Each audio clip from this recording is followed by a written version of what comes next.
Hi, I'm Evelyn. 3 months ago, I was cleaning out my deceased mother's attic when I found a shoebox hidden behind old Christmas decorations. Inside were 7 cassette tapes labeled with dates spanning 15 years, and my mother's handwriting on a note that read, "For Evelyn, the truth about Rebecca." Before we jump back in, tell us where you're tuning in from, and if this story touches you, make sure you're subscribed, because tomorrow, I've saved something extra special for you. My sister Rebecca had been missing for 12 years, vanished without a trace when she was 16. The police had given up. My father had moved across the country. Everyone assumed she was dead, but as I listened to my mother's trembling voice on those tapes, confessing secrets that made my blood run cold, I realized the woman who raised me, who tucked me in at night and baked my birthday cakes, had been living with a truth so devastating, it had slowly eaten her alive from the inside. Have you ever discovered something about someone you loved that completely shattered everything you thought you knew about your own life? The rain was hammering against the windows of our old Victorian house on Maple Street that October afternoon when I decided to finally tackle Mom's belongings. She'd been gone for 6 months, and I'd been putting off the inevitable task of sorting through a lifetime of accumulated memories. The house felt different without her presence, hollow somehow, as if the walls themselves were mourning her absence. I'd moved back to Riverside, Ohio, temporarily to handle her estate, leaving my marketing job in Chicago and my comfortable apartment overlooking Lake Michigan. The plan was simple: sort, donate, sell the house, and return to my real life. I had no idea that afternoon would change everything I thought I knew about my family, my childhood, and the sister I'd spent 12 years grieving. The attic ladder creaked under my weight as I climbed up with a flashlight and empty boxes. Mom had always been a pack rat, saving everything from my elementary school art projects to receipts from purchases made decades ago. Dust motes danced in the afternoon light filtering through the small window, and the air smelled of old wood and forgotten time. I started with the obvious items, boxes labeled Christmas decorations and winter clothes, working methodically through the accumulated debris of our family's history. It was behind a stack of my old college textbooks that I found it. A shoebox that looked different from the others, newer somehow, deliberately placed rather than casually stored. My heart rate quickened as I lifted it, feeling the weight of something substantial inside. The box wasn't labeled like the others, but there was an envelope taped to the top with my name written in Mom's careful cursive handwriting. Inside the envelope was a single sheet of paper with a message that made my hands tremble. "Evelyn, I couldn't tell you while I was alive, but you deserve to know the truth about what happened to Rebecca. I pray you can forgive me. Listen to these in order. All my love, Mom." Below her signature was a list of 7 dates, starting from March 15, 2009, just 2 weeks after Rebecca disappeared, and ending with January 3rd of this year, just months before Mom's cancer diagnosis. The shoebox contained 7 cassette tapes, each labeled with one of those dates in Mom's handwriting. I stared at them for what felt like hours, holding them like they might explode. Rebecca had been 16 when she vanished on a Tuesday night in March, leaving behind only a note saying she couldn't live in our house anymore, and that we shouldn't look for her. The police had investigated for months, following leads that went nowhere, interviewing friends who knew nothing, searching databases that yielded no results. My parents had hired private investigators who produced reports full of dead ends and empty possibilities. I was 24 then, just starting my career and living in my first apartment. Preparing and narrating this story took us a lot of time, so if you are enjoying it, subscribe to our channel, it means a lot to us. Now, back to the story. I'd come home immediately when Rebecca disappeared, spending weeks driving around Riverside with her photo, checking bus stations and talking to anyone who might have seen her. The official investigation concluded that she was probably a runaway who didn't want to be found, a theory that devastated my parents but eventually became the accepted truth. My father, David, never recovered from losing her. He threw himself into work, traveled constantly, and eventually moved to Portland, Oregon, where he could start over somewhere that didn't remind him of the daughter who'd vanished. Mom handled it differently. She kept Rebecca's room exactly as it was, continued setting 4 places at the dinner table for months, and talked about Rebecca in the present tense as if she might walk through the front door at any moment. Slowly, over the years, She seemed to accept that Rebecca was gone, but she never stopped believing she'd come home someday. When Mom was diagnosed with pancreatic cancer last year, one of her biggest regrets was that she wouldn't live to see Rebecca again. Now, sitting in that dusty attic with 7 cassette tapes in my lap, I realized that my mother's grief might have been more complicated than I'd ever imagined. The first tape was labeled March 15, 2009, and I knew I had to listen to it, even though every instinct told me that whatever was recorded there would change everything. I carried the shoebox downstairs to Mom's bedroom, where her old stereo system still sat on the dresser. My hands shook as I inserted the first tape and pressed play. There was a long silence, then the sound of my mother clearing her throat, and finally her voice, younger sounding and raw with emotion. "I don't know if I'll ever let anyone hear this, but I have to say it out loud or I'll go crazy.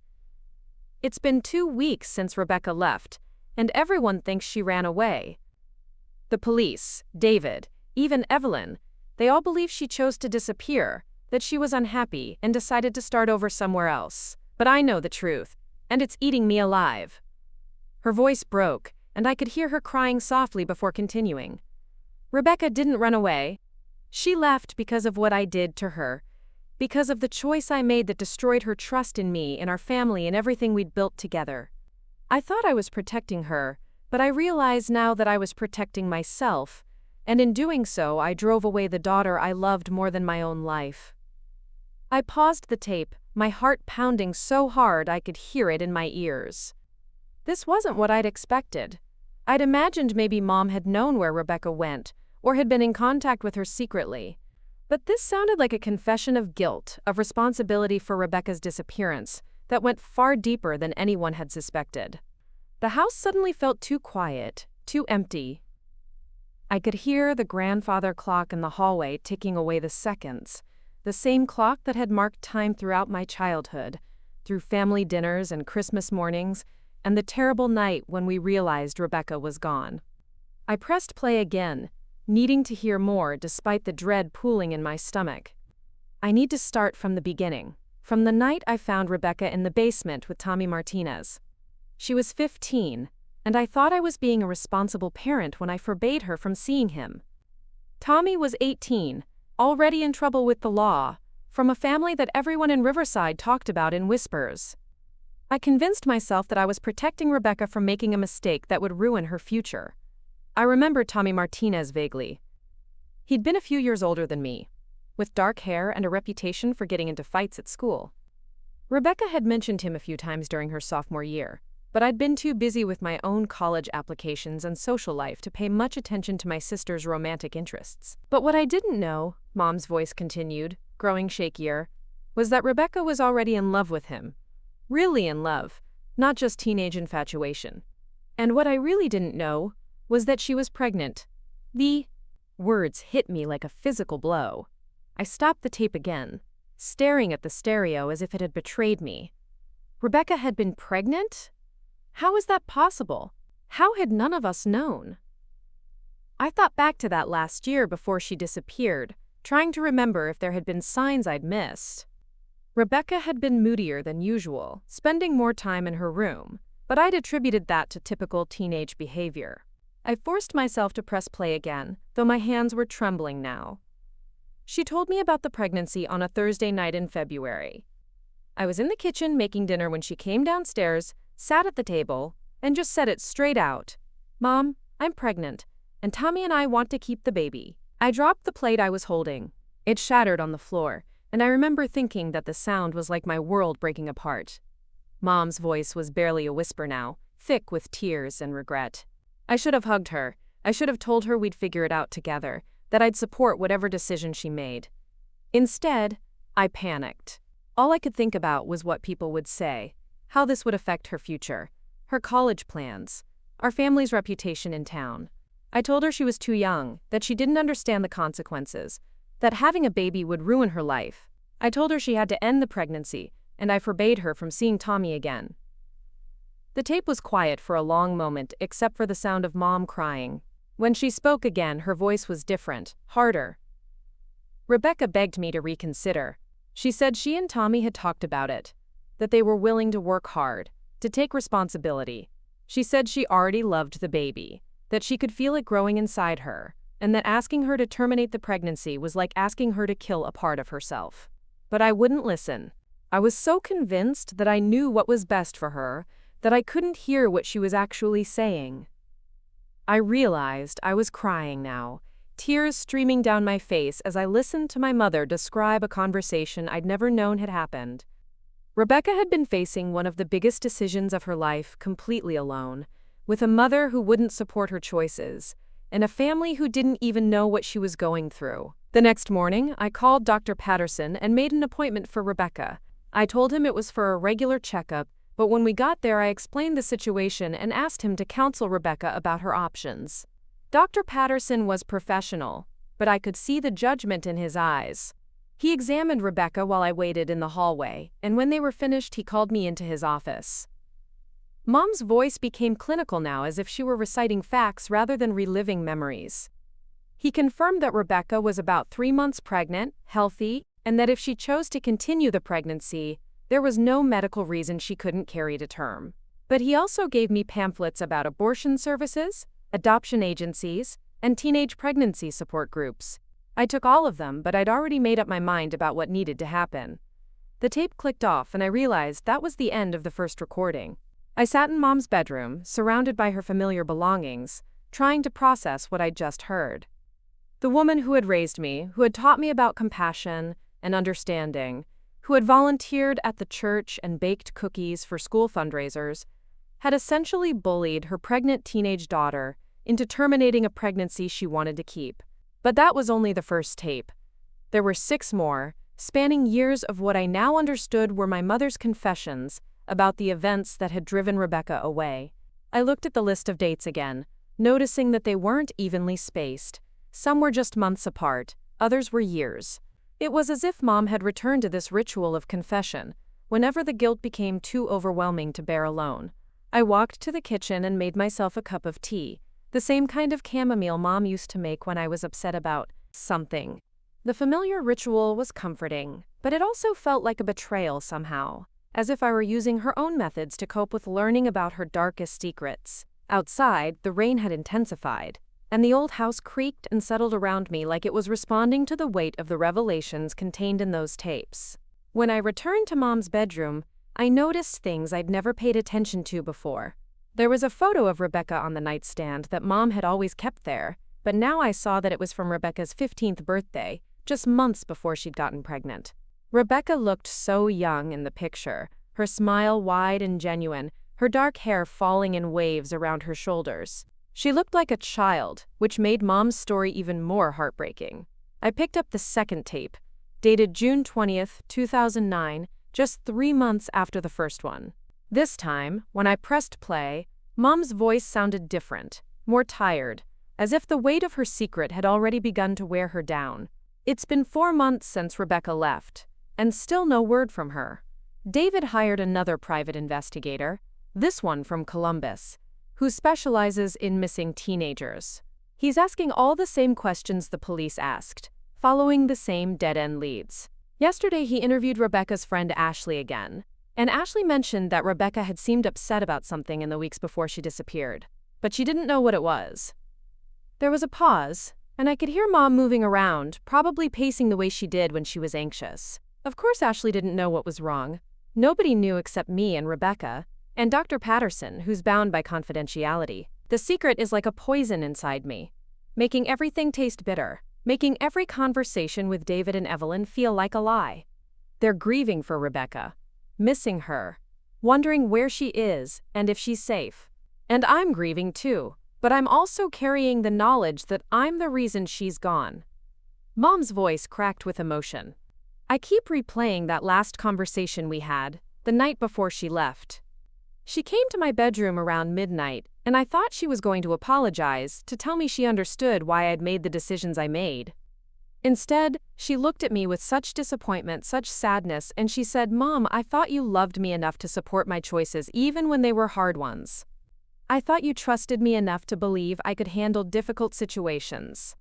But now I know that you only love the version of me that fits into your plans, and you only trust me when I'm doing what you want me to do." I had to pause the tape again because I was crying so hard I couldn't hear properly. This was Rebecca's voice, her words, coming through Mom's confession years later. My sister had been wise beyond her years, able to articulate exactly what Mom had done wrong even at 16 years old. When I composed myself enough to continue listening, Mom was describing the morning Rebecca disappeared. I found her note on the kitchen table when I came down to make breakfast. It was written on a piece of notebook paper, folded in half, with Mom and Dad written on the outside in Rebecca's careful handwriting. The note said, "I can't live in a house where my own mother doesn't believe I'm capable of making decisions about my own life. I love you all, but I need to find a place where I can be who I really am, not who you want me to be. Please don't look for me. I'll be okay." It was signed, "Love always, Rebecca." Mom was crying again, and her words were becoming harder to understand. David called the police immediately, but I knew they wouldn't find her. Rebecca was smart, smarter than any of us gave her credit for. If she didn't want to be found, she wouldn't be. And the worst part was that I knew she was right. I hadn't believed she was capable of making decisions about her own life. I'd treated her like a child who couldn't understand consequences, when she'd actually understood them better than I had. The second tape ended there, and I realized that the sun had set while I'd been listening. The house was dark except for the lamp beside Mom's bed, and the rain had softened to a gentle patter against the windows. I felt exhausted, emotionally drained from learning these terrible truths about my family's history. But I also felt compelled to continue, to hear the rest of Mom's confessions, and finally understand what had really happened to Rebecca. I spent the next 3 days avoiding the remaining tapes, throwing myself into the mundane task of sorting through Mom's closets and kitchen cabinets instead. But Rebecca's voice, filtered through Mom's confessions, haunted every corner of the house. I found myself standing in Rebecca's doorway multiple times, looking at the room Mom had preserved exactly as it was the day she disappeared. The purple comforter still covered her twin bed, her textbooks were still stacked on the desk where she'd left them, and her favorite stuffed elephant, a gift from our grandmother, still sat on the pillow where she'd placed it every morning after making her bed. What struck me now, seeing the room through the lens of Mom's revelations, was how mature Rebecca had tried to make her space. She'd organized her books by subject, kept her clothes neatly folded, and had even started a small collection of baby name books hidden behind her regular novels. I pulled one out, a worn paperback with highlighted sections and handwritten notes in the margins. Rebecca had been serious about her pregnancy, about becoming a mother, about building a life with Tommy Martinez that went far beyond teenage romance. On Thursday morning, I finally worked up the courage to listen to the third tape, dated December 10, 2010, almost 2 years after Rebecca had disappeared. I made myself a strong cup of coffee and settled into Mom's favorite armchair, the one by the window where she used to sit and read in the afternoons. The tape began with what sounded like Mom setting up the recorder, adjusting the microphone, clearing her throat nervously. It's been almost 2 years now, and I've started seeing a therapist, Dr. Susan Walsh. She comes recommended by Pastor Mitchell, and she specializes in grief counseling and family trauma. I haven't told her about the tapes, about the real reason Rebecca left, but she's helping me understand some things about myself that I never wanted to face. Mom's voice sounded different on this recording, more introspective, less raw with immediate grief. It was as if time had given her some distance from the initial shock of Rebecca's departure, but had also allowed the deeper implications of her actions to settle in. Dr. Walsh asked me yesterday to describe my relationship with my own mother, and I found myself telling her about Grandma Rose for the first time in years. You know, Evelyn, I never talk much about my childhood because it was so different from what I wanted to give you and Rebecca. Grandma Rose was a hard woman, unforgiving in a way that I swore I'd never be with my own daughters. I paused the tape, surprised. Mom had rarely mentioned her own mother, my grandmother, who had died when I was very young. I had only vague memories of a stern woman who visited occasionally and seemed to disapprove of everything from Mom's housekeeping to the way she dressed us for church. Mom had always changed the subject whenever Rebecca or I asked about Grandma Rose, saying only that she'd had a difficult life and done the best she could. I pressed play again, curious to learn more about this family history that had been hidden from us. Grandma Rose got pregnant with me when she was 17, unmarried, in 1952. The shame of it nearly destroyed her family. Her parents sent her away to live with an aunt in Cincinnati until I was born, and then they forced her to give me up for adoption, but at the last minute she changed her mind. She kept me, married my father in a ceremony that everyone in town knew was a shotgun wedding, and spent the rest of her life trying to make up for what she saw as her moment of weakness. Mom's voice grew quieter, more reflective. She was so afraid that I would make the same mistake she had, that she controlled every aspect of my social life. No dating until I was 18, no being alone with boys, constant lectures about the importance of reputation and respectability. She used to tell me that one moment of poor judgment could ruin an entire life, that girls who got pregnant before marriage were damaged goods that no decent man would want. The parallel to Rebecca's situation was becoming painfully clear. Mom had absorbed her own mother's shame and fear about teenage pregnancy, and when faced with Rebecca's situation, she'd reacted from that place of inherited trauma rather than from love and support. Dr. Walsh says that we often parent from our wounds rather than from our wisdom. When Rebecca told me she was pregnant, I wasn't thinking about what was best for her. I was thinking about Grandma Rose's voice in my head, telling me that this kind of thing would bring shame on our family, that people would judge us, that Rebecca's life would be ruined the same way Grandma Rose believed her own life had been ruined. There was a long pause, and I could hear Mom moving around, probably walking to the window the way she did when she was thinking through something difficult. But here's what I understand now that I didn't understand then. Grandma Rose's life wasn't ruined by having me young. It was damaged by the shame and judgment she carried about having me young. She could have been a wonderful mother who happened to start her family early. Instead, she became a bitter woman who saw my very existence as evidence of her failure, and she passed that bitterness on to me. I felt a chill run through me as I realized how deeply this pattern ran in our family. Grandma Rose's shame had shaped Mom's fears, which had shaped her reaction to Rebecca's pregnancy, which had ultimately driven Rebecca away. 3 generations of women, each trying to protect the next from shame, but actually perpetuating a cycle of judgment and conditional love. The worst part, Mom continued, her voice breaking slightly, is that I know Rebecca would have been a wonderful mother.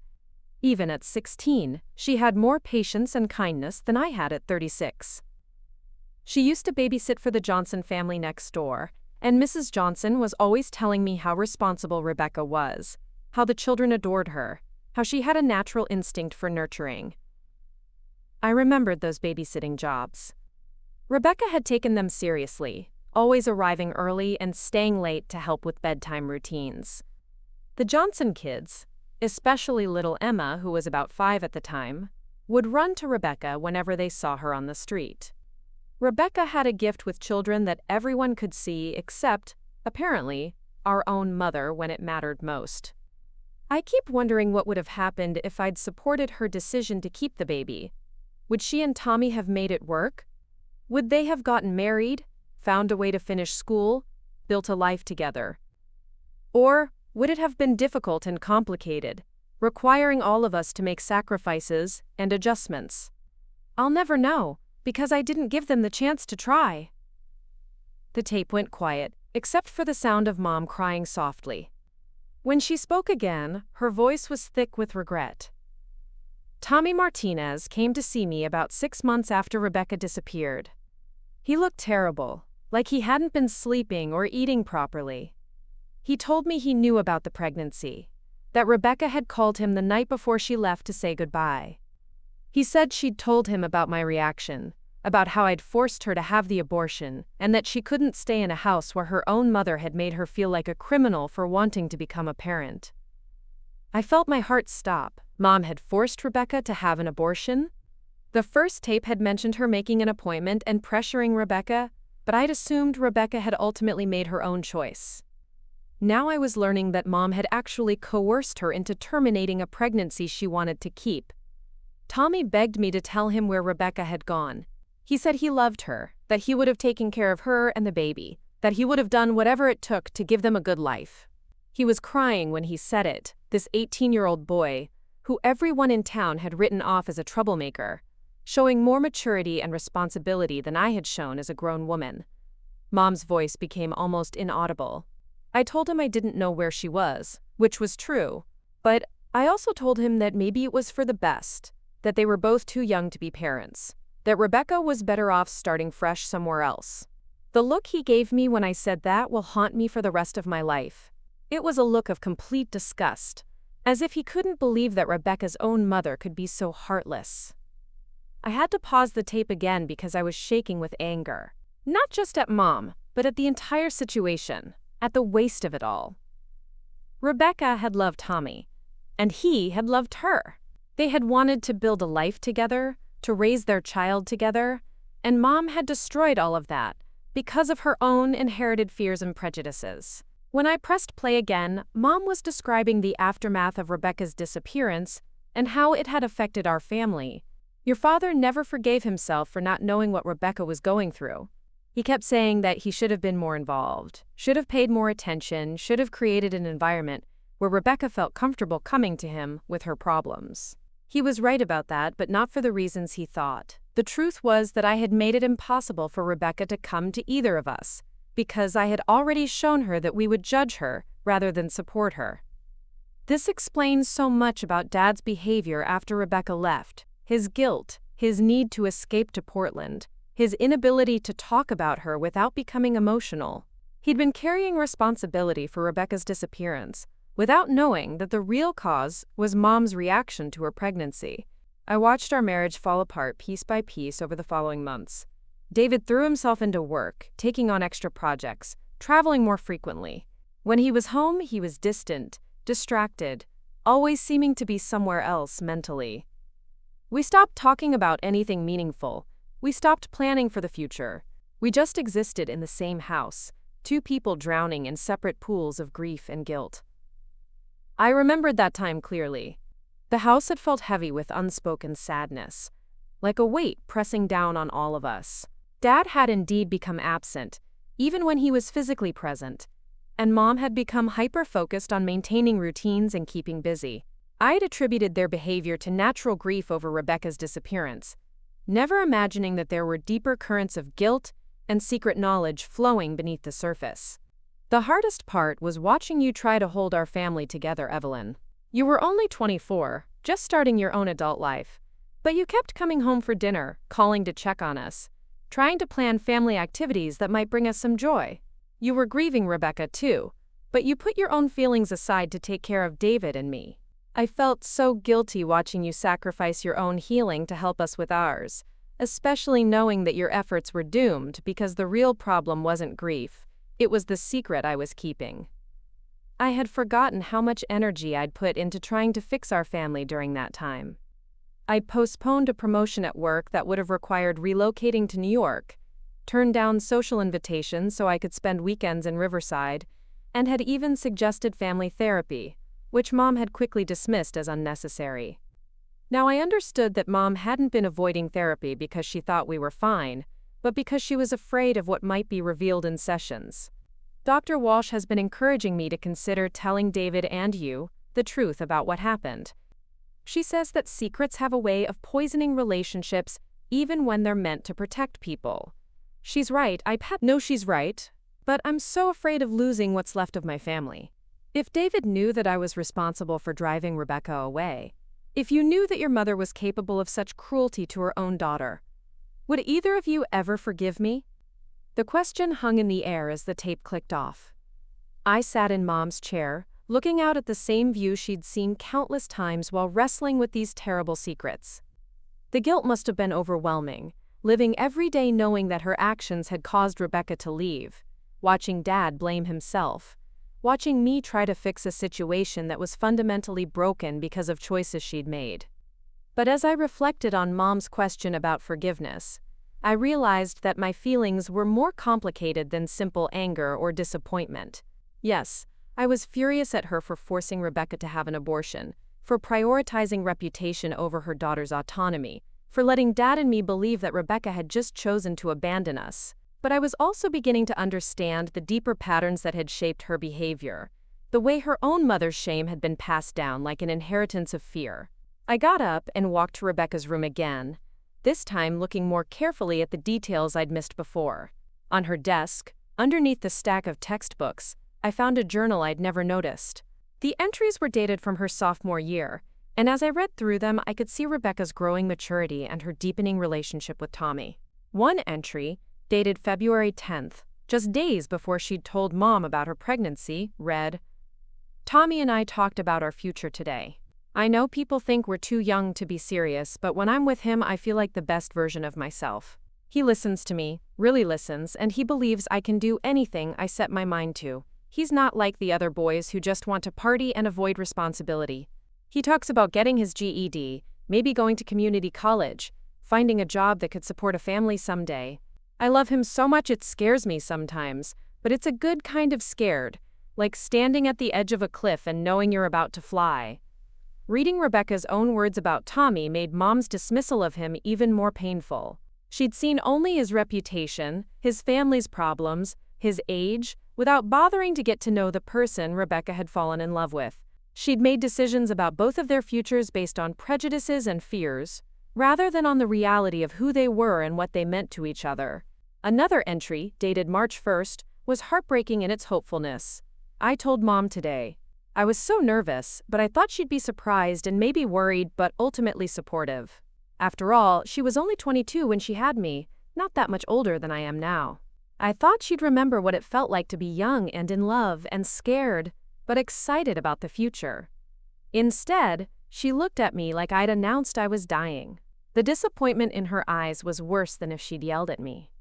She made me feel like I'd done something shameful, something that would ruin our whole family. But this baby doesn't feel shameful. It feels like love made real, like Tommy and I created something beautiful together. I closed the journal, unable to read more without breaking down completely. Rebecca had been so young, but her words showed a wisdom, an emotional maturity that many adults never develop.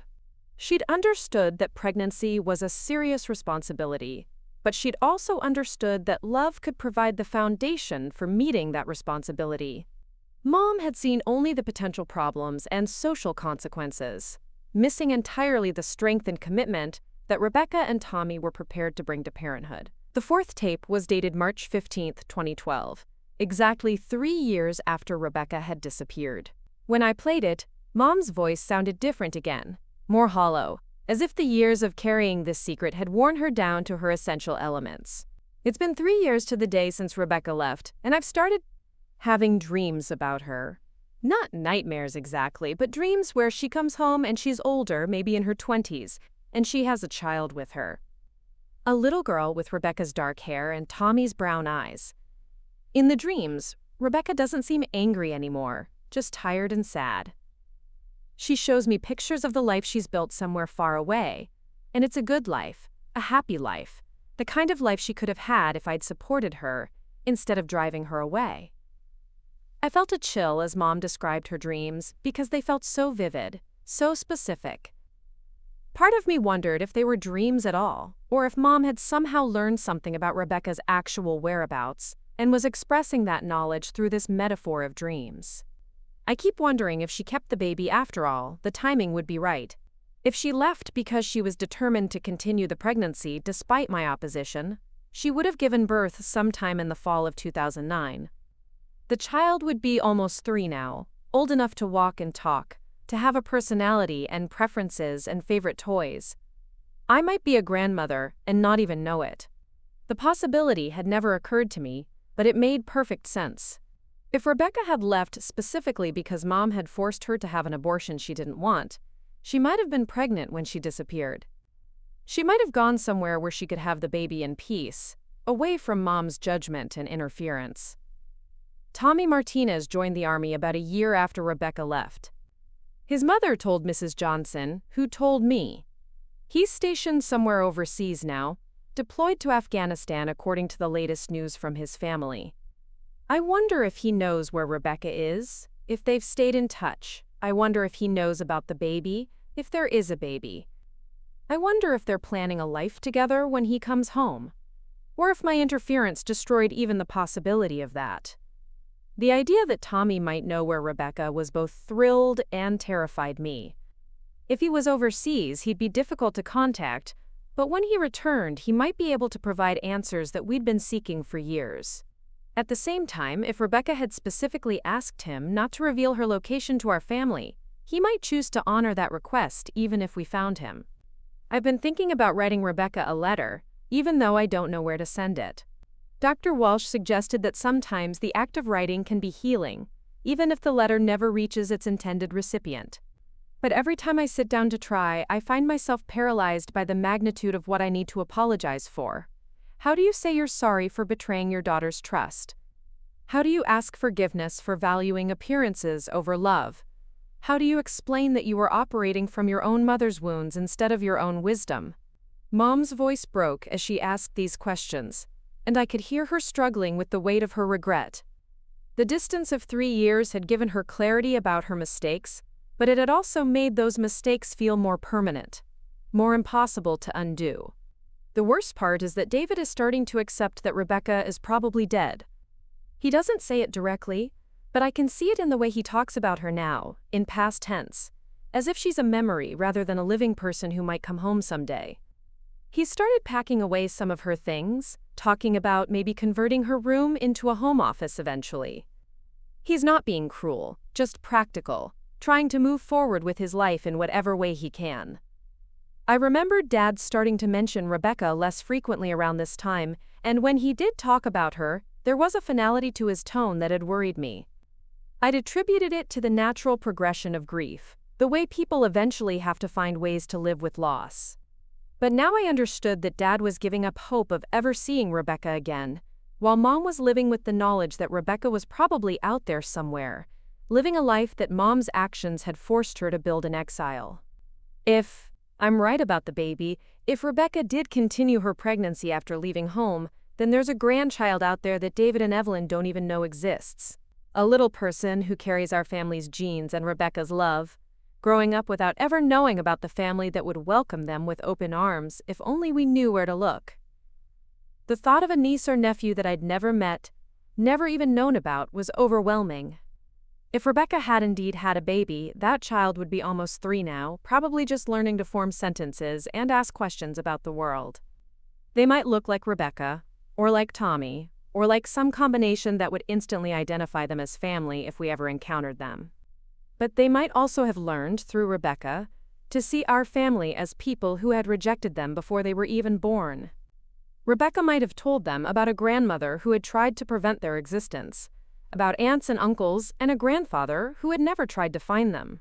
The child might grow up knowing about us but wanting nothing to do with us, which would be a tragedy of Mom's making. The 4th tape ended with Mom making a resolution that surprised me. I've decided to hire another private investigator, someone who specializes in finding people who don't want to be found. Not because I want to force Rebecca to come home, but because I need to know if she's all right, if she's happy, if she needs anything. And if there is a baby, I need to know that they're both safe and cared for. I may have lost the right to be Rebecca's mother when I failed her so completely, but I haven't lost the responsibility to ensure her well-being if it's within my power to do so. This was news to me. I had no memory of Mom hiring another private investigator after the first 2 had failed to find any trace of Rebecca. If she had indeed hired someone in 2012, she'd kept it completely secret from Dad and me, which meant that any information the investigator might have found was probably documented somewhere in Mom's papers. I spent the rest of the evening searching through Mom's files, looking for any correspondence with private investigators or references to attempts to locate Rebecca after the official search had been called off. In a folder marked Medical Records, I found something that made my heart race. A bill from a private investigation firm in Columbus, dated June 2012, for services rendered in locating a missing person. The amount was substantial, nearly $5,000, which suggested that the investigator had done significant work on the case. But there was no report attached to the bill, no summary of findings, no indication of whether the investigation had been successful. The absence of documentation was either the result of Mom's organizational habits, or it was deliberate, a sign that the investigator had found something that Mom had decided to keep secret even from these confession tapes. I made a note to contact the investigation firm the next day, though I knew that client confidentiality might prevent them from sharing information with me even though Mom was deceased. Still, it was the first concrete lead I'd discovered, the first suggestion that there might be more to Rebecca's story than even Mom's confessions had revealed. As I prepared for bed that night, I realized that listening to these tapes was changing not only my understanding of Rebecca's disappearance, but also my understanding of Mom herself. The woman I'd thought I knew, the devoted mother and community volunteer, had been carrying secrets that had shaped every day of her life for more than a decade. She'd been living with guilt that had poisoned her relationships and robbed her of peace, all while maintaining the facade of a woman who had simply lost a daughter to mysterious circumstances. But I was also beginning to see that Mom's actions, while inexcusable, had grown out of a complex web of family history, social pressures, and her own unhealed wounds. She hadn't set out to drive Rebecca away, she'd been trying to protect her in the only way she knew how, using the same strategies that her own mother had used, strategies that had been passed down through generations of women who confused control with love. The question that was keeping me awake was whether this pattern would continue, whether Mom's secrets would now become my burden to carry, or whether the truth contained in these tapes might finally break the cycle of shame and hidden knowledge that had damaged our family for so long. Tomorrow, I would listen to the 5th tape, and I was both desperate and terrified to learn what other revelations it might contain. The 5th tape sat on my nightstand for 2 full days while I tried to gather the courage to listen to it. Something about the date, July 4, 2015, felt ominous. It was 6 years after Rebecca had disappeared, and the significance of choosing Independence Day for a confession wasn't lost on me.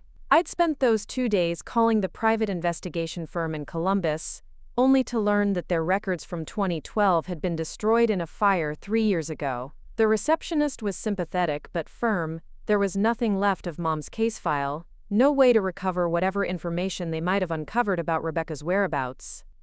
On Saturday morning, I finally worked up the nerve to press play. Mom's voice sounded different on this recording, stronger but also more resigned, as if she'd come to some kind of decision that had given her a strange peace. Today is Independence Day, and I chose this date deliberately because I've decided to tell David and Evelyn the truth about Rebecca. Not today, but soon. Dr. Walsh and I have been working toward this moment for months, and I think I'm finally ready to face the consequences of my actions, whatever they might be. My heart stopped. Mom had been planning to tell us the truth? This recording was from 2015, which meant she'd kept this secret for another 9 years after making this resolution. What had changed her mind? What had prevented her from following through on this decision? The private investigator I hired 3 years ago, Marcus Chen, finally found her. Rebecca is alive, and she's living in Portland, Oregon, just 2 hours away from where David moved after our divorce. The irony isn't lost on me that they've been in the same state for years without knowing it. I had to pause the tape because I was shaking so violently I could barely hold the recorder. Rebecca was alive. Not only alive, but living in Portland, practically next door to Dad. All these years of wondering, of grief, of assuming the worst, and she'd been just a few hours away from at least one member of our family. When I managed to press play again, Mom was providing details that made Rebecca's new life feel startlingly real. She goes by Rebecca Santos now, Tommy's last name, even though they're not married. Marcus found records showing that she did indeed have the baby, a daughter named Sophia, born October 15, 2009. Sophia is 5 years old now, in kindergarten, and according to Marcus's surveillance photos, she looks exactly like Rebecca did at that age. Dark, curly hair, serious brown eyes, and that same stubborn set to her jaw that Rebecca always had when she was determined about something. A granddaughter. I had a 5-year-old niece named Sophia who I'd never met, who probably didn't even know I existed.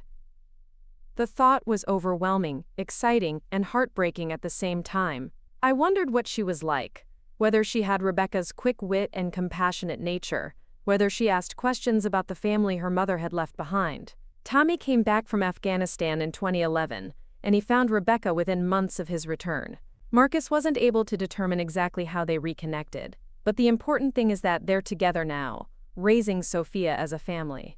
Tommy works as a mechanic at a garage in downtown Portland, and Rebecca finished her GED and is taking night classes at Portland Community College, studying to become a social worker.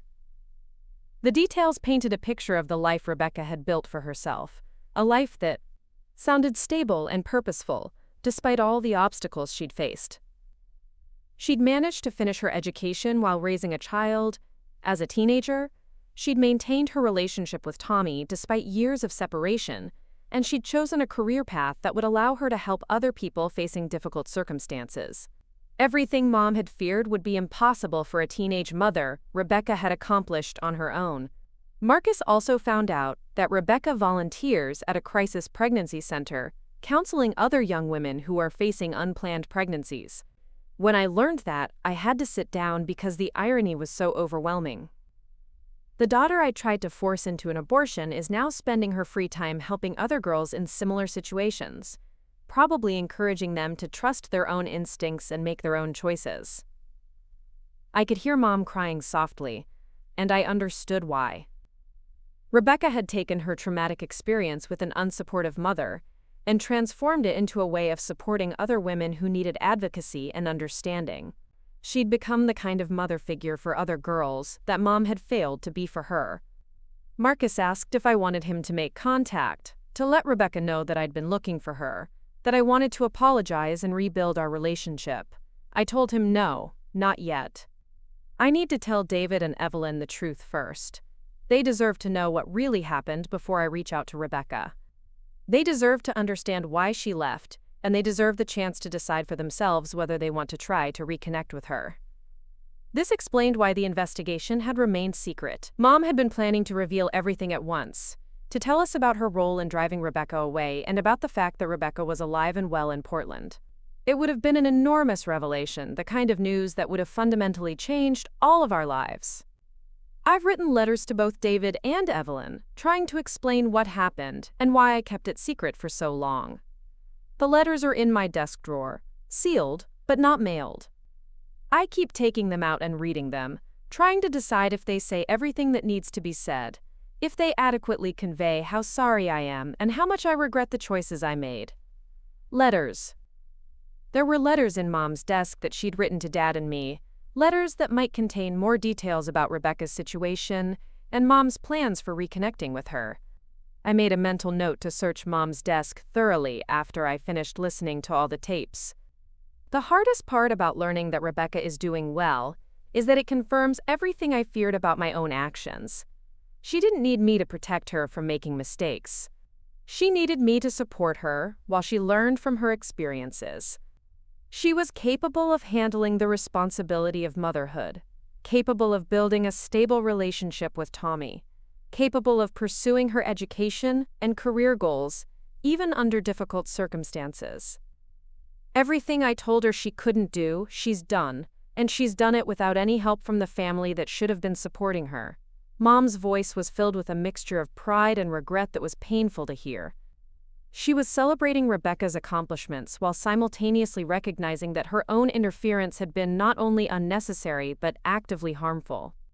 Marcus showed me photographs he took from a distance, Rebecca and Tommy and Sophia at a park near their apartment. Rebecca looks older, of course, but she also looks peaceful in a way she never looked during those last months before she left home.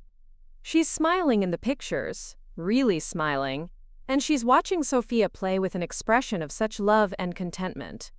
Tommy has his arm around Rebecca's shoulders, and they look like a family that's been through challenges but has come out stronger on the other side. I tried to imagine these photographs, tried to picture Rebecca as an adult woman, as a mother, as someone who'd built a complete life separate from the family she'd grown up with. It was difficult to reconcile the image of my 16-year-old sister with the 22-year-old woman Mom was describing, someone who'd gained confidence and wisdom through years of independence. Sophia appears to be a happy, well-adjusted child. In the photographs, she's climbing on playground equipment, chasing other children, laughing at something Tommy is saying. She's wearing a little pink dress with flowers on it, and her hair is pulled back in pigtails with ribbons that match her outfit. She looks cared for, loved, secure in her place in the world in a way that breaks my heart, because I know I could have been part of providing that security if I'd made different choices 6 years ago. The description of Sophia was both wonderful and heartbreaking. Here was my niece, a little girl who was clearly thriving, but who had no idea that she had an extended family who would love her if given the chance. I wondered if Rebecca had ever told Sophia about us, or if she'd decided it was easier to let her daughter believe that her family consisted only of her parents. I've been debating whether to include Marcus's full report when I give David and Evelyn my letters. The report contains Rebecca's address, her phone number, information about Sophia's school, details about their daily routines. It would be easy for David or Evelyn to use that information to contact Rebecca directly, but I'm not sure that would be fair to her.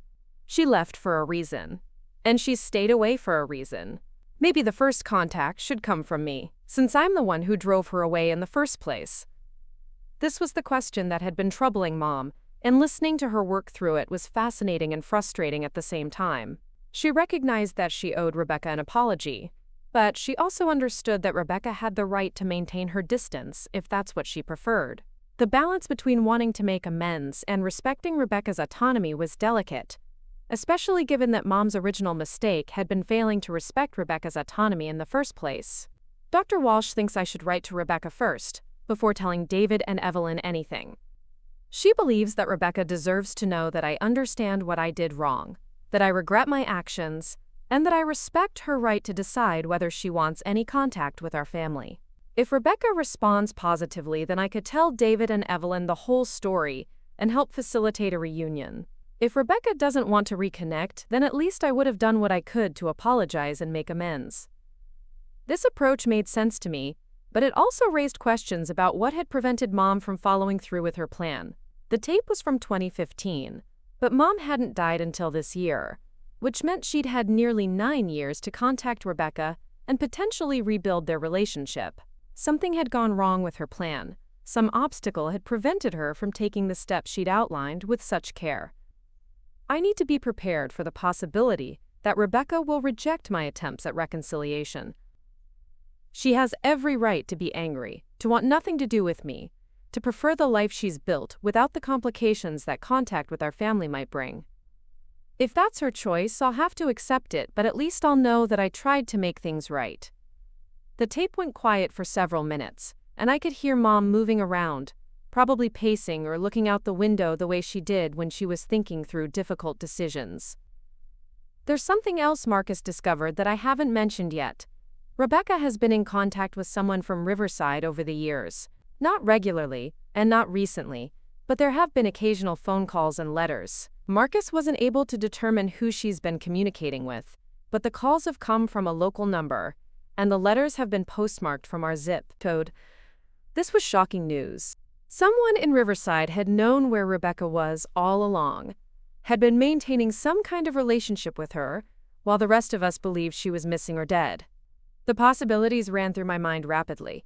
It could have been a friend from high school, someone Rebecca had trusted with her contact information before she left. It could have been a teacher or adult mentor who had helped her get established in Portland.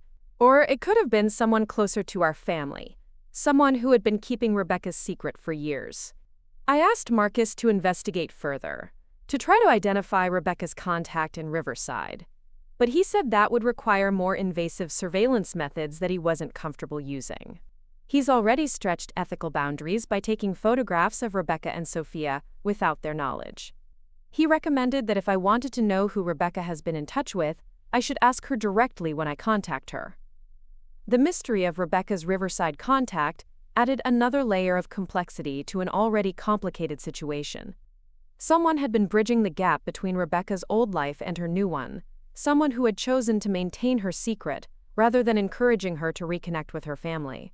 I wondered if this person had been supporting Rebecca's decision to stay away, or if they had been trying to convince her to come home. I've decided to mail my letter to Rebecca next week. I've rewritten it dozens of times, trying to find the right words to convey how deeply I regret my actions and how proud I am of what she's accomplished. I don't expect forgiveness, I don't deserve forgiveness, but I hope she'll at least be willing to read what I have to say and consider whether there might be room in her life for some kind of relationship with our family. Next week. That would have been mid-July 2015. If Mom had indeed mailed a letter to Rebecca then, she would have received a response by the time of the 6th tape, assuming there was a 6th tape. I looked at the remaining recordings, confirming that there were indeed 2 more tapes after this one. If Rebecca agrees to let me visit her, or if she's willing to bring Sophia to Riverside for a visit, I want to be prepared to answer Sophia's questions about our family. She's 5 years old, old enough to be curious about grandparents and aunts and uncles she's never met.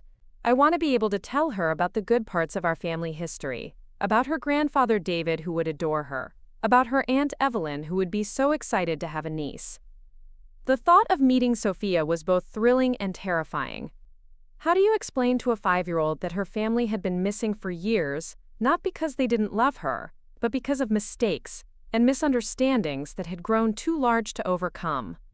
How do you convey love to a child who has no memory of you, no context for understanding your place in her mother's life? I've been practicing what I might say to Sophia, imagining the questions she might ask. Why didn't you visit me when I was a baby? Why doesn't Mommy talk about you? Why did you wait so long to meet me? These are fair questions, and they deserve honest answers. But how do you explain adult failures to a child without damaging her sense of security or her relationship with her mother? These were the questions that would have kept me awake at night if I were in Mom's position. The complexity of reintroducing yourself to a grandchild you'd never met, while also rebuilding a relationship with a daughter you'd wronged, seemed almost overwhelming. But Mom had been willing to face that complexity because she understood that the alternative, continuing to live with the secret, was even worse. Whatever happens with Rebecca, I know that I can't continue to keep this secret from David and Evelyn. They've spent 6 years grieving someone who is alive and well, 6 years wondering what they could have done differently, 6 years carrying guilt that should be mine alone.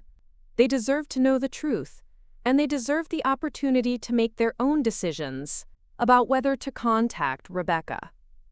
The 5th tape ended with Mom making a commitment that she apparently hadn't been able to keep.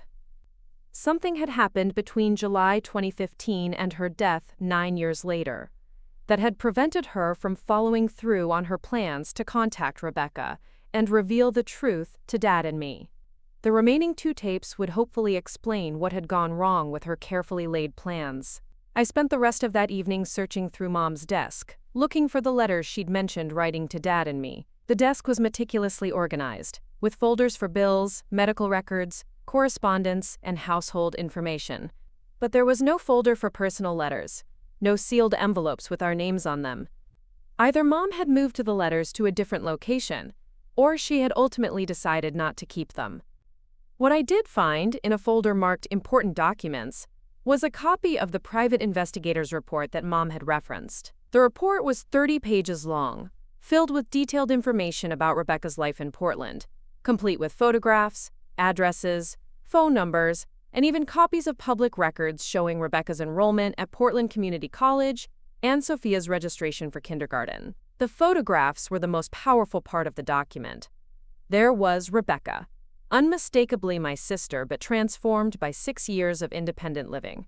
She looked confident, mature, genuinely happy in ways she'd never looked during those difficult months before she disappeared. And there was Sophia, a beautiful little girl who looked exactly like Rebecca had at the same age, but with Tommy's darker complexion and his warm brown eyes. One photograph showed the 3 of them at what appeared to be a birthday party, probably Sophia's 5th birthday based on the date stamp. Rebecca was laughing at something Tommy was whispering in her ear while Sophia concentrated on blowing out candles on a homemade cake. They looked like a complete family, comfortable with each other, secure in their relationships, happy in ways that had nothing to do with material wealth or social status. Another photograph captured a quieter moment.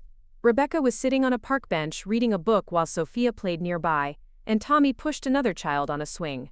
Rebecca looked peaceful, absorbed in her reading, occasionally glancing up to check on Sophia with the casual attentiveness of an experienced mother. She was wearing simple clothes, jeans, and a sweater, but she looked more elegant and self-possessed than I remembered her ever looking during her teenage years. The report also included information that Mom hadn't mentioned on the tape. Rebecca had been working part-time at a local bookstore while taking classes and volunteering at the Crisis Pregnancy Center. Her supervisor at the bookstore had provided a reference for Marcus Chen, describing Rebecca as reliable, intelligent, and well-liked by both customers and co-workers. The reference painted a picture of someone who had successfully integrated into her community, who was building a stable life for herself and her daughter through hard work and determination. Tommy's information was equally positive. After his military service, he'd used veterans' benefits to attend a technical training program for automotive repair. He was now employed full-time at a garage that specialized in vintage car restoration, work that apparently combined his mechanical skills with an artistic sensibility that had earned him recognition in Portland's classic car community. His employer described him as skilled, dependable, and passionate about his work. Most importantly, the report included information about Rebecca's contact with someone in Riverside. The private investigator had been able to trace several phone calls and letters, but hadn't been able to identify the specific individual Rebecca had been communicating with. The calls had come from different numbers over the years, and the letters had been mailed from various post offices around town, suggesting that Rebecca's contact was being deliberately careful about maintaining anonymity. However, Marcus Chin had noted that the frequency of communication had increased around significant dates: Rebecca's birthday, Sophia's birthday, the anniversary of the day Rebecca had left home. This suggested that Rebecca's Riverside contact was someone who remembered these dates as important, someone who had been personally affected by Rebecca's departure and continued to care about her well-being. Reading through the complete report gave me a much fuller picture of the life Rebecca had built for herself, and it also raised new questions about why Mom had never contacted her despite having all this detailed information. The report was dated June 2015, which meant Mom had possessed Rebecca's address and phone number for at least a month before making that fifth tape recording. She'd had everything she needed to reach out to Rebecca, but something had prevented her from taking that final step. The sixth tape, dated December 25, 2016, might provide some answers. Christmas Day seemed like an emotionally significant choice for a confession, another deliberately chosen date that would carry extra meaning. As I prepared to listen to what might be Mom's explanation for why her plans had failed, I realized that I was dreading this recording more than any of the previous ones. The earlier tapes had revealed terrible secrets, but they had also shown Mom working toward redemption, toward making amends for her mistakes. If the sixth tape explained why those plans had fallen apart, it might contain disappointments that would be even harder to bear than the original revelations about Rebecca's departure. But I also knew that I needed to hear the rest of Mom's story, not just for my own understanding, but because these tapes were the only connection I had to the truth about what had happened to our family. Whatever Mom had to confess about her failed attempts to contact Rebecca, whatever obstacles had prevented her from following through on her carefully laid plans, I needed to know so that I could decide what to do with the information I now possessed about Rebecca's whereabouts and well-being. The weight of that decision was already settling on my shoulders as I prepared for bed. I now knew that my sister was alive and well, that I had a niece I'd never met, that they were living just a few hours away from Dad without any of us having suspected. I knew Rebecca's address, her phone number, details about her daily life that would make contacting her simple and straightforward. But I also knew that Rebecca had chosen to stay away for more than 12 years, that she'd built a complete life without us, and that approaching her carelessly could damage the peace and stability she'd worked so hard to create. The question that would keep me awake was whether I had the right to reach out to Rebecca based on information she didn't know I possessed, or whether I should first try to understand why Mom had ultimately decided not to contact her, despite having the perfect opportunity to do so. The remaining two tapes might contain warnings or insights that would change my perspective on the situation, and I needed to hear them before making any decisions that could affect not only my own life but Rebecca's life and Sophia's life as well. As I drifted off to sleep that night, I found myself thinking about Sophia, about the little girl in the photographs who looked so much like Rebecca, who was growing up without knowing about the extended family, who would love her unconditionally if given the chance. She was 7 years old now, in second grade, old enough to understand family relationships and to ask questions about why she'd never met her mother's parents or siblings. I wondered what Rebecca had told her about us, whether she'd painted us as people who had rejected her, or whether she'd simply avoided the topic altogether. Tomorrow I would listen to the sixth tape and hopefully learn why Mom's plans to reconnect with Rebecca had never materialized. But tonight, I allowed myself to imagine a different outcome, a world where Mom had found the courage to mail that letter, where Rebecca had responded with forgiveness and openness, where Sophia had grown up knowing about her grandmother and aunt and grandfather who lived in a small town in Ohio. It was a beautiful dream, but as I was learning from these tapes, The gap between beautiful dreams and complicated reality was often wider than anyone anticipated. The sixth tape began with what sounded like Mom's sobbing, deep, wrenching cries that went on for nearly a minute before she composed herself enough to speak. When her voice finally emerged, it was hoarse and broken in a way I'd never heard before. "Rebecca called me today. After all these years of silence, of wondering, of planning how I might reach out to her, she called me. But it wasn't the reunion I'd been hoping for. It wasn't forgiveness or reconciliation or the chance to explain myself. It was goodbye." My hands went cold as I processed what Mom was saying. Rebecca had called her on Christmas Day 2016. That meant Rebecca had known all along that she could contact us if she wanted to. She'd chosen to maintain her distance, and when she finally did reach out, it had been to say goodbye, rather than hello. She found out about the private investigator. I don't know how, she wouldn't tell me, but she knew that Marcus Chen had been watching her and Tommy and Sophia, taking photographs, gathering information about their lives. She was furious, not just angry, but deeply hurt that I had violated her privacy, that I had been spying on her instead of simply calling or writing like a normal person would do. I felt sick as I understood what had happened. Mom's attempts to gather information before contacting Rebecca had backfired spectacularly.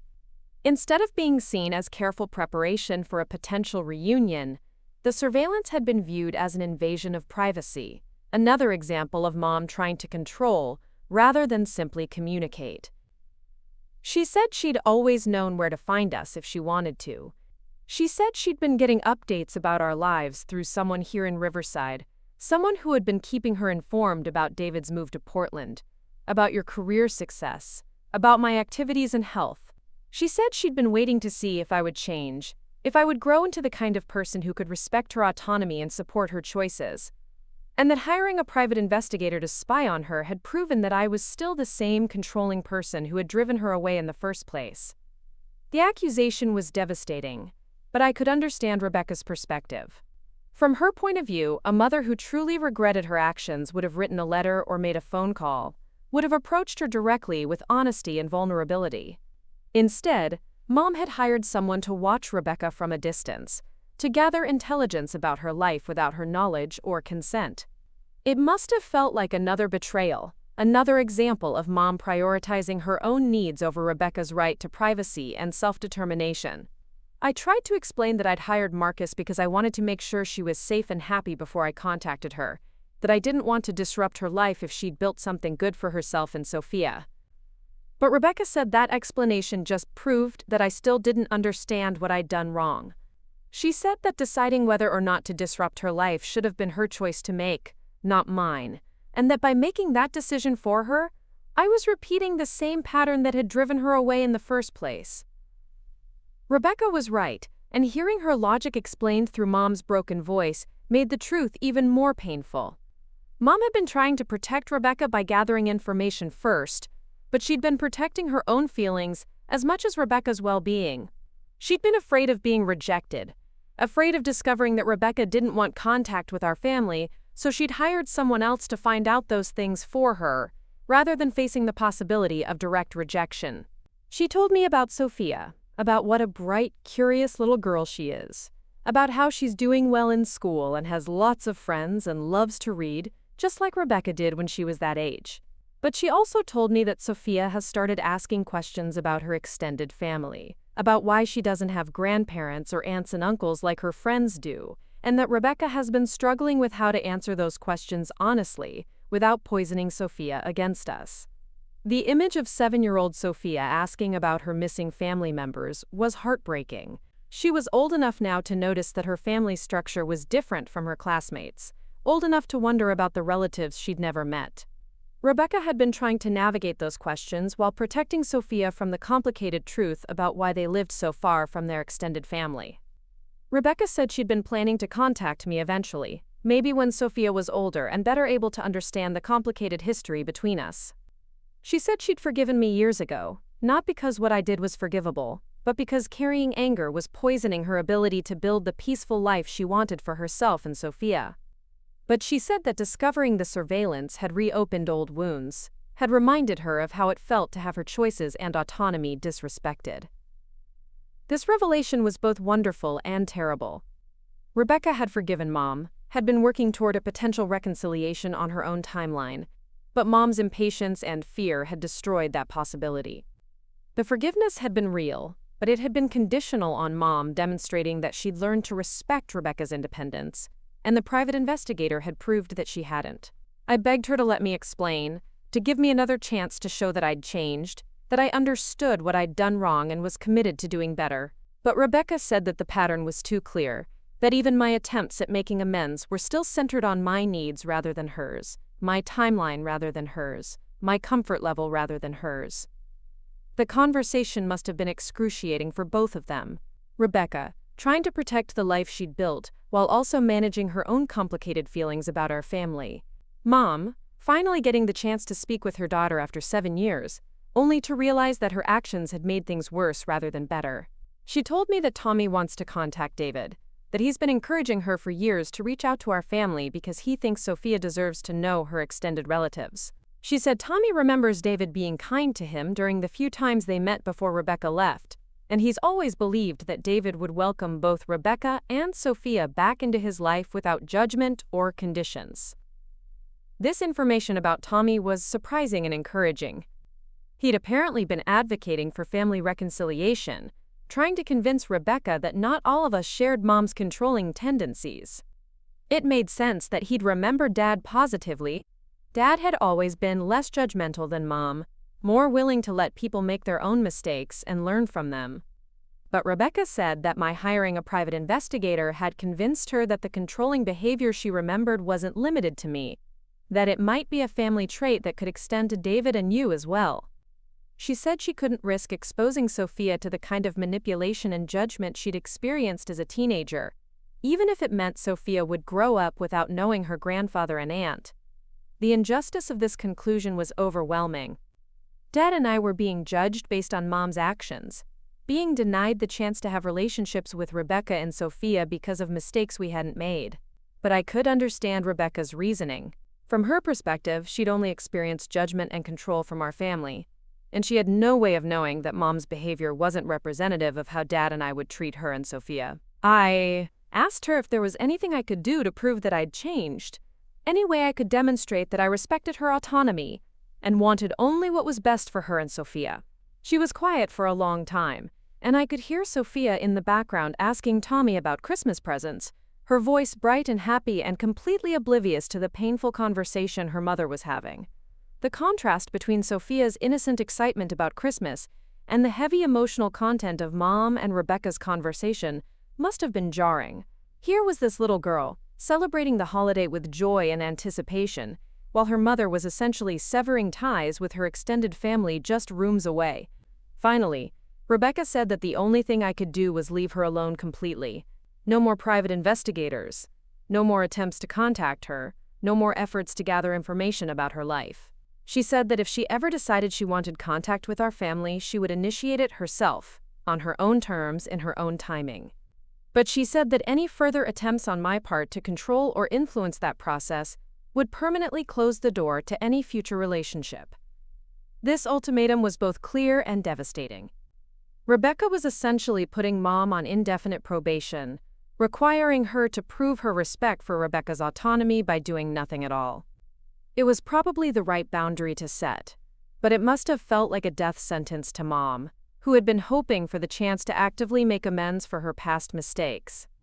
She also told me that she'd been in touch with Mrs. Johnson from next door, that Mrs. Johnson had been sending her updates about our family for years and would continue to do so. She said Mrs. Johnson was the only person from Riverside she trusted to give her accurate information without trying to manipulate her decisions about whether or not to maintain contact with us. The mystery of Rebecca's Riverside contact was finally solved. Mrs. Johnson, our elderly neighbor who had always been fond of Rebecca, had been serving as a bridge between Rebecca's old life and her new one. It made perfect sense. Mrs. Johnson was kind but not intrusive, caring but not controlling, exactly the kind of person Rebecca would trust to provide information without pressure. Before she hung up, Rebecca said something that will stay with me for the rest of my life. She said, "Mom, I need you to understand that I don't hate you. I never hated you, even when I was angriest about what happened. But I can't have a relationship with someone who still sees me as a problem to be solved, rather than a person to be respected. If you can learn the difference, maybe we can talk again someday. If you can't, then this is goodbye." The line went dead after that, and Mom was left with the knowledge that her daughter was willing to forgive but not willing to forget, willing to consider future contact but not willing to tolerate continued disrespect. The conditions for reconciliation were clear, but they required Mom to demonstrate a level of patience and restraint that she'd never been good at. I know I should honor her request, should leave her alone and wait for her to contact me if and when she's ready. But the not knowing is killing me. Is Sophia healthy? Is she happy? Does she ask about us? Has Rebecca told her anything about her grandmother and aunt and grandfather, who love her even though they've never met her? Are they financially stable? Do they need anything I could provide without being intrusive? Mom was struggling with the same questions that were now tormenting me. Having confirmation that Rebecca and Sophia were alive and well was wonderful, but it also made their absence feel more acute. They weren't lost or missing, they were choosing to stay away, and that choice felt both more respectful and more painful than the uncertainty we'd been living with. Dr. Walsh says that learning to love someone without trying to control them is one of the hardest lessons a parent can learn, especially a parent who made controlling mistakes when their child was young. She says that my desire to know everything about Rebecca's current life, to make sure she's okay, to provide help whether she wants it or not, is just another form of the controlling behavior that drove her away in the first place. The therapist was right, but the insight was probably cold comfort to Mom. Understanding that her impulses were problematic didn't make them easier to resist, especially when they came from a place of genuine love and concern rather than malicious intent. The sixth tape ended with Mom making a commitment that I hoped she'd been able to keep. "I'm going to respect Rebecca's boundaries, even though it's the hardest thing I've ever had to do. I'm going to stop asking Mrs. Johnson for updates about Rebecca and Sophia. I'm going to stop driving by the Johnson house hoping to overhear phone conversations. I'm going to stop researching Portland Community College's social work program to see if I can find any mention of Rebecca in their newsletters or websites. I'm going to learn to love my daughter and granddaughter from a distance, without trying to insert myself into their lives, and I'm going to hope that someday Rebecca will decide that I've proven myself worthy of a second chance." The seventh and final tape was dated just 3 months ago, February 14th of this year, Valentine's Day. Mom had been diagnosed with pancreatic cancer by then, and she would have known that her time was limited. The date choice seemed significant, Valentine's Day representing love in all its complicated forms. When I pressed play, Mom's voice was noticeably weaker, affected by the chemotherapy and the progression of her illness. "I'm dying, and I need to make sure that David and Evelyn know the truth about Rebecca before I'm gone. I've kept this secret for 13 years, and I can't take it to my grave, knowing that they're still grieving someone who is alive and well, and living just a few hours away from David." Finally, Mom was going to tell us the truth. This tape would be her last confession, but it would also be her attempt to give us the information we'd need to make our own decisions about whether to contact Rebecca. I've written letters to both of them, complete letters this time, explaining everything that happened and providing them with all the information I have about Rebecca's current life. The letters are sealed and ready to mail, but I keep hesitating because I know that once David and Evelyn know the truth, they're going to have to carry the same burden I've been carrying, the knowledge that Rebecca is out there living her life without us. The burden was already settling on my shoulders as I listened to Mom's final confession. Knowing that Rebecca was alive was wonderful, but it also meant that every day we didn't contact her was a choice. Every month that passed without meeting Sophia was time we could never recover. But I also know that keeping this secret has been its own kind of burden, not just for me but for David and Evelyn as well. They've spent 13 years wondering what happened to Rebecca, blaming themselves for not knowing she was unhappy, carrying guilt that should have been mine alone. They deserve to know that Rebecca is safe and happy, and they deserve the chance to decide for themselves whether they want to try to build relationships with her and Sophia. The tape ended with Mom's final instructions. "The letters are in my jewelry box, along with copies of Marcus Chen's report and all the photographs he took. If something happens to me before I can mail them myself, I hope David and Evelyn will find them and understand that everything I did, even the mistakes, came from love. Imperfect, controlling, sometimes harmful love, but love nonetheless. I sat in silence for a long time after the final tape ended, processing everything I'd learned about my family's history and about the choices I now faced. Mom had died before she could mail those letters, which meant the decision about whether to contact Rebecca had fallen to me. I was the one who would have to decide whether to respect Rebecca's boundaries or to reach out despite her request to be left alone. I was the one who would have to determine whether Dad deserved to know that his daughter was alive and well, or whether protecting Rebecca's privacy was more important than giving him the chance to reconnect with her. The weight of that responsibility was overwhelming, but as I sat surrounded by the evidence of Mom's decades-long struggle with the same questions, I began to understand what I needed to do. The pattern of making decisions for Rebecca without consulting her, of prioritizing our family's needs over her autonomy, had to end with me. Whatever choice I made about contacting her, it had to be one that respected her right to determine the terms of any potential relationship with our family. But first, I needed to find those letters Mom had mentioned, the ones hidden in her jewelry box with the private investigator's photographs and report. Those documents would give me a complete picture of what Mom had wanted to tell Dad and me, and they might contain insights that would help me decide how to handle this impossible situation. As I headed upstairs to search Mom's bedroom, I realized that my life had been fundamentally changed by listening to these confession tapes. I was no longer someone who was grieving a missing sister. I was someone who had a living sister and a niece I'd never met. Someone who had to decide whether love meant respecting boundaries or fighting to overcome them. The next chapter of our family's story was in my hands, and whatever I decided would shape not only my own future, but Rebecca's future and Sophia's future as well. The responsibility was terrifying, but it was also a gift. For the first time in 13 years, I had the power to potentially heal the wounds that had torn our family apart. Whether I used that power wisely would determine whether Mom's confession tapes would be the end of our family's story, or the beginning of a new chapter built on honesty, respect, and the kind of love that empowers rather than controls. Mom's jewelry box sat on her dresser like it always had, an ornate wooden box with mother-of-pearl inlay that had belonged to her own mother. I'd seen it countless times throughout my childhood, but I'd never opened it. Inside, beneath layers of costume jewelry and a few precious pieces, I found 2 sealed envelopes marked David and Evelyn in Mom's careful handwriting. My letter was 3 pages long, written in the same confessional tone as the tapes but more organized, more deliberately crafted for the specific purpose of explaining everything to me in a way that would help me understand her choices and forgive her failures.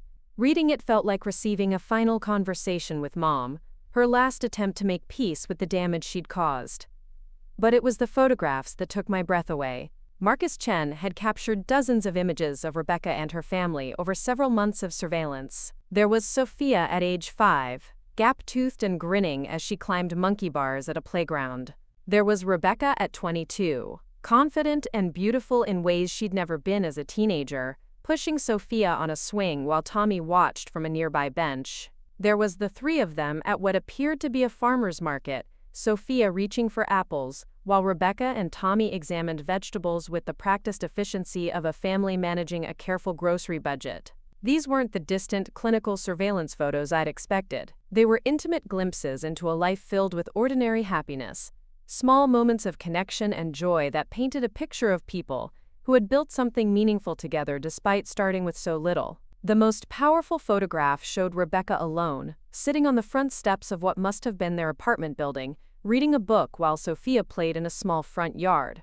Rebecca looked peaceful, completely absorbed in her reading, occasionally glancing up to check on her daughter with the relaxed vigilance of a mother who trusted her child's independence. She looked like herself, but grown up, settled, content in ways I'd never seen her during those turbulent teenage years. Looking at these images, I understood why Mom had been so torn about contacting Rebecca. Here was proof that Rebecca had not only survived leaving our family, but had thrived. She'd created exactly the kind of life she'd wanted, built around love and mutual respect rather than control and conditional approval. The question was whether our presence in that life would enhance it or complicate it. I made my decision that night, sitting in Mom's bedroom surrounded by the evidence of 13 years of family secrets. I would not call Rebecca directly. I would not show up at her door with explanations and apologies. I would not repeat Mom's pattern of making decisions about Rebecca's life without consulting her first. Instead, I would write to Mrs. Johnson. The next morning, I walked to the Johnson house and knocked on the familiar blue door. Mrs. Johnson answered, looking exactly as I remembered her.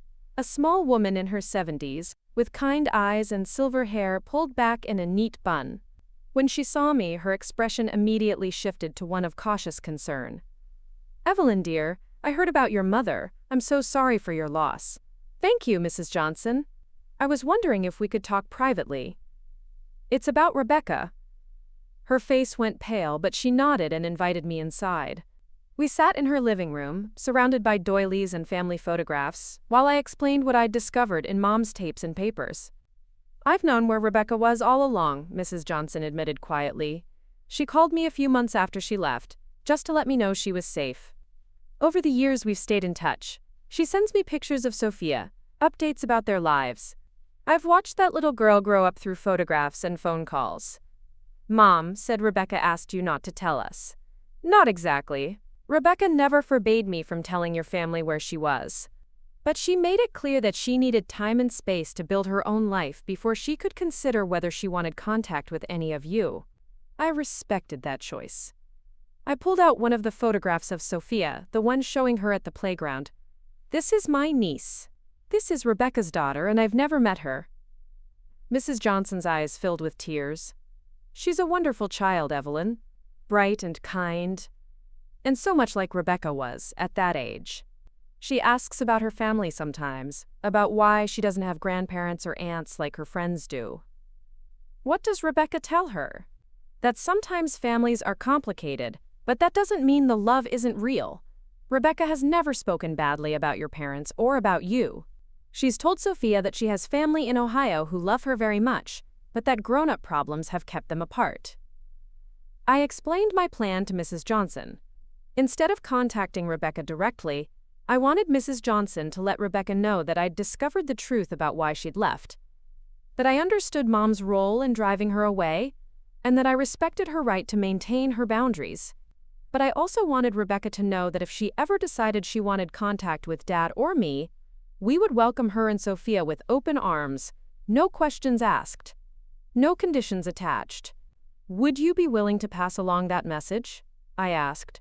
Mrs. Johnson nodded. "I think that's exactly the right approach, dear. Rebecca needs to know that she has control over any future contact, that nobody will pressure her or try to guilt her into a relationship she's not ready for." 3 weeks later, Mrs. Johnson called with news that changed everything. "Rebecca wants to meet you," she said simply. "Not at her home, not with Sophia initially, but somewhere neutral where you can talk without pressure. She suggested a coffee shop in Portland, somewhere public, where she'd feel safe, but private enough for a real conversation." My hands were shaking as I wrote down the details. "Brewster's Coffee on Morrison Street, next Saturday at 2 p.m. Rebecca would be wearing a blue scarf, so I'd recognize her, though Mrs. Johnson assured me that recognition wouldn't be a problem. The drive to Portland felt like traveling through time, as the familiar landscape of Ohio gave way to the mountains and forests of Oregon. I thought about all the conversations I'd imagined having with Rebecca over the years, all the things I'd wanted to say and ask and explain. But now that the meeting was actually happening, I found myself hoping that we could simply sit together without the weight of the past, crushing the possibility of a future. Brewster's Coffee was exactly the kind of place I would have chosen for such a meeting. Comfortable, but not intimate. Busy enough to provide privacy, but not so crowded that conversation would be impossible. I arrived 15 minutes early and chose a table near the window where I could watch for Rebecca's arrival. When she walked through the door at exactly 2 p.m., I recognized her immediately despite the 13 years that had passed. She was taller than I remembered, her dark hair now shoulder-length and professionally styled, but her eyes were the same intelligent brown eyes I'd grown up looking into. She wore jeans and a sweater under the blue scarf Mrs. Johnson had mentioned, and she carried herself with a confidence that was entirely new. She spotted me immediately and walked over with the same direct approach she'd always taken to difficult situations. When she reached my table, we looked at each other for a long moment before she spoke. "Hello, Evelyn." "Hello, Rebecca." We sat down across from each other, two women who had once been sisters, trying to figure out if we could be sisters again. Rebecca ordered coffee, I already had tea. And for a few minutes we made the kind of small talk that strangers make, commenting on the weather and the ambiance of the coffee shop. Finally, Rebecca looked directly at me. "Mrs. Johnson said you found Mom's confession tapes. 7 of them, spanning 13 years. She told me everything, Rebecca. About the pregnancy, about the abortion, about hiring the private investigator. I know why you left, and I know why you stayed away." Rebecca nodded slowly. "What did you think when you heard it all?" I'd been preparing for this question, but the honest answer was more complicated than I'd expected. I was angry at her for what she did to you. I was heartbroken that we lost all these years together, but I was also angry at myself for not knowing, for not being the kind of sister you could have trusted with the truth. You were 24 and starting your own life. It wasn't your responsibility to fix our family's problems. Maybe not then. But I could have done better by you in other ways. I could have been more present, more supportive, more aware of what you were going through. Rebecca was quiet for a moment, stirring her coffee thoughtfully. "I need you to understand something, Evelyn. I don't blame you for what happened. I never blamed you. Mom's choices were hers to make, and the consequences were hers to bear. You were collateral damage, not a perpetrator." The relief I felt at hearing those words was overwhelming. For weeks, I'd been carrying guilt about my role in Rebecca's exile, wondering if I could have prevented it, or should have done more to find her. Rebecca's forgiveness freed me from that burden and opened the possibility for us to build something new together.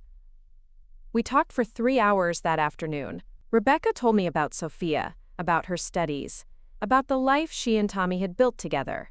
I told her about Dad, about his move to Portland, about how he'd never stopped missing her. We carefully avoided making promises or commitments, but by the time we parted, we'd agreed to meet again the following month. 6 months later, I was sitting in Rebecca's living room meeting my 7-year-old niece for the first time. Sophia was exactly as beautiful and bright as the photographs had suggested, but meeting her in person revealed dimensions that pictures couldn't capture. She was curious about everything, asked thoughtful questions, and had inherited Rebecca's gift for making people feel comfortable and valued. "Are you really my Aunt Evelyn?" she asked, studying my face with the serious attention children bring to important questions. "I really am. I'm your mom's sister, which makes you my niece, which makes me very happy." Sophia considered this information carefully. "Mommy said you've been missing me for a long time." "I have been missing you, even before I knew you existed. I was missing the chance to know you." Dad flew in from Portland the next weekend to meet his granddaughter.